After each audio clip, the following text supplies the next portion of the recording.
ৰাজ্যৰ বিভিন্ন প্ৰান্তৰ লগতে লখিমপুৰতো সোমবাৰে ডক্টৰ ভূপেন হাজৰিকা শতবাৰ্ষিকী জন্ম জয়ন্তী পালন কৰা হয়। লখিমপুৰ জিলা কৃষ্টি ভৱনৰ সন্মুখত ভূপেন হাজৰিকাৰ প্ৰতিমূৰ্তিৰ তলত ভূপেন হাজৰিকা শতবাৰ্ষিকী জন্ম জয়ন্তী উদযাপন সমিতিয়ে মানুহে মানুহৰ বাবে নামৰ এটি অনুষ্ঠান আয়োজন কৰে। অনুষ্ঠানত উপস্থিত থাকে বিশিষ্ট ব্যৱসায়ী তথা সমাজকৰ্মী উদয় শংকৰ হাজৰিকা। আনহাতে লখিমপুৰ জিলা সতী সাধনী ভৱনত দিনজোৰা কাৰ্যসূচীৰে অসম ভীম সেনাৰ কেন্দ্ৰীয় সমিতি উদ্যোগত আৰু লখিমপুৰ জিলা সমিতিৰ সহযোগত সমন্বয়ৰ উপজা দিন নামেৰে ডক্টৰ ভূপেন হাজৰিকা জন্ম শতবাৰ্ষিকী উদযাপন কৰা হয়। দিনজোৰা কাৰ্যসূচীৰে অনুষ্ঠিত কৰা এই অনুষ্ঠানত নিশালৈ কেইবাজনো বিশিষ্ট ব্যক্তিক সম্বৰ্ধনা জনোৱা হয়। লখিমপুৰৰ প্ৰতিদিন টাইমৰ সাংবাদিক বুবুল হাজৰিকালৈ জনকণ্ঠ বঁটা, আজাদ বুনিয়াদী প্ৰশিক্ষণ কেন্দ্ৰৰ প্ৰশিক্ষক বিপুল বৰালৈ যুৱ সমাজকৰ্মী বঁটা, বৰপেটাৰ জ্যেষ্ঠ অধিবক্তা উদ্ধৱ চন্দ্ৰ দাসলৈ জয় ভীম অসম বঁটা আৰু অসমীয়া যুৱ কেন্দ্ৰীয় সম্পাদক অনুপম শইকীয়ালৈ অদীয়মান যুৱ সমাজকৰ্মী বঁটা প্ৰদান কৰা হয়। অনুষ্ঠানত বহু কেইজন বিশিষ্ট ব্যক্তি উপস্থিত থাকে।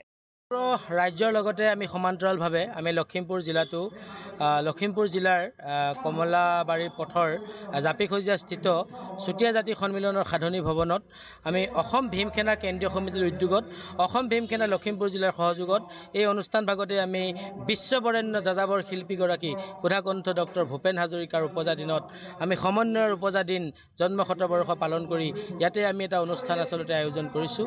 পুৱা ভাগত আমাৰ শতবৰ্ষ অনুষ্ঠানৰ লগত সংগতি ৰাখি উদযাপন কৰা ভূপেনদাৰ এই সমন্বয়ৰ উপজা দিনত আমাৰ সামূহিক শ্ৰদ্ধাঞ্জলি অনুষ্ঠান হৈ যায়। এই সামূহিক শ্ৰদ্ধাঞ্জলি অনুষ্ঠানত আচলতে বন্তি প্ৰজ্বলন কৰে লখিমপুৰ জিলাৰ এজন বিশিষ্ট সাংস্কৃতিক কৰ্মী অৱসৰী শিক্ষক শ্ৰদ্ধাৰ কেশৱ চন্দ্ৰ বৰঠাকুৰ ডাঙৰীয়াই আমাৰ এই অনুষ্ঠানত এই বন্তি প্ৰজ্বলন কৰে।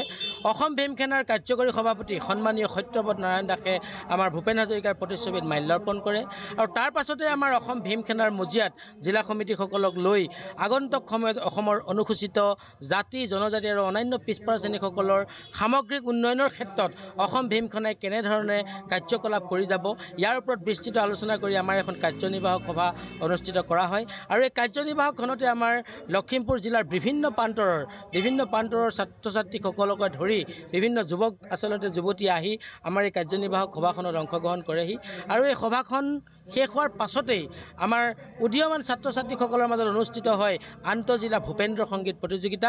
লখিমপুৰ জিলাই নহয় ওচৰৰ কেইবাখনো জিলাৰ আচলতে ছাত্ৰ ছাত্ৰী প্ৰতিযোগী আহি ভীম সেনাই আয়োজন কৰা এই আন্তঃজিলা ভূপেন্দ্ৰ সংগীত প্ৰতিযোগিতাটোত অংশগ্ৰহণ কৰিলে।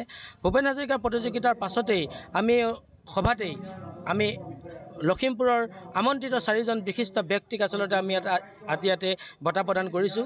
এই বঁটা প্ৰদানৰ আচলতে বিশেষকৈ আমি আমন্ত্ৰণ জনাইছিলোঁ লখিমপুৰৰ সুসন্তান প্ৰতিদিন টাইমৰ ব্যুৰ' চিফ জ্যেষ্ঠ সাংবাদিক আমাৰ বুবুল হাজৰিকাদেৱক আমি অসম ভীম সেনাৰ মজিয়াৰ পৰা আমি জনকণ্ঠ বঁটা 2025 আমি তেখেতলৈ প্ৰদান কৰিছোঁ। আজাদ বুনিয়াদী প্ৰশিক্ষণ কেন্দ্ৰৰ প্ৰশিক্ষক শিক্ষক সমাজকৰ্মী বিপুল বৰালৈ আমি প্ৰদান কৰিছোঁ যুৱ সমাজকৰ্মী বঁটা। লগতে আমি প্ৰদান কৰিছোঁ আমি সুদূৰ সত্যনগৰী বৰপেটাৰ পৰা আমি আমন্ত্ৰণ কৰি অনা বিশিষ্ট আইনবিদ অৱসৰী অধ্যাপক বৰপেটা বাৰ এছ'চিয়েশ্যনৰ জ্যেষ্ঠ অধিবক্তা ধেমাজি জিলাৰ আইন মহাবিদ্যালয়ৰ প্ৰতিষ্ঠাপক অধ্যক্ষ সন্মানীয় উদ্ধৱ চন্দ্ৰ দাসদেৱলৈ আমি প্ৰদান কৰিছোঁ ভীম সেনাৰ মজিয়াৰ পৰা জয় ভীম অসম বঁটা। লগতে আমি প্ৰদান কৰিছোঁ লখিমপুৰ জিলাৰ সুসন্তান অসমীয়া যুৱ মঞ্চৰ কেন্দ্ৰীয় সমিতিৰ সাধাৰণ সম্পাদক এটা বলিষ্ঠ আচলতে কণ্ঠ উদীয়মান যুৱক অনুপম শইকীয়ালৈ আমি ভীম সেনাৰ মজিয়াৰ পৰা উদীয়মান যুৱ সমাজকৰ্মী বঁটাৰে আমি তেখেতলোকক সম্বৰ্ধনা জনাইছোঁ।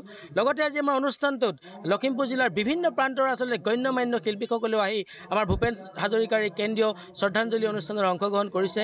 গীতে মাতে তেওঁলোকে ভীম সেনাৰ মঞ্চ জীপাল কৰি তুলিছে। লগতে লখিমপুৰবাসী ৰাইজেও এই অনুষ্ঠানটো সাফল্যমণ্ডিতৰ ক্ষেত্ৰত আমাক যথেষ্ট সহায় সহযোগিতা কৰিছে। এতিয়া আমাৰ পৰৱৰ্তী অনুষ্ঠান আছে। ইতিমধ্যে আমাৰ বঁটা বিতৰণী আৰু মুকলি সভা চলি আছে। এই অনুষ্ঠানৰ পাছতেই অসম ভীম সেনাই আয়োজন কৰা সুধাকণ্ঠৰ এই উপজা দিনৰ আমাৰ শেষৰ লখিমপুৰৰ পৰা ৰাহানুদ্দিন আহমেদৰ ৰিপৰ্ট, অসম আদিত্য।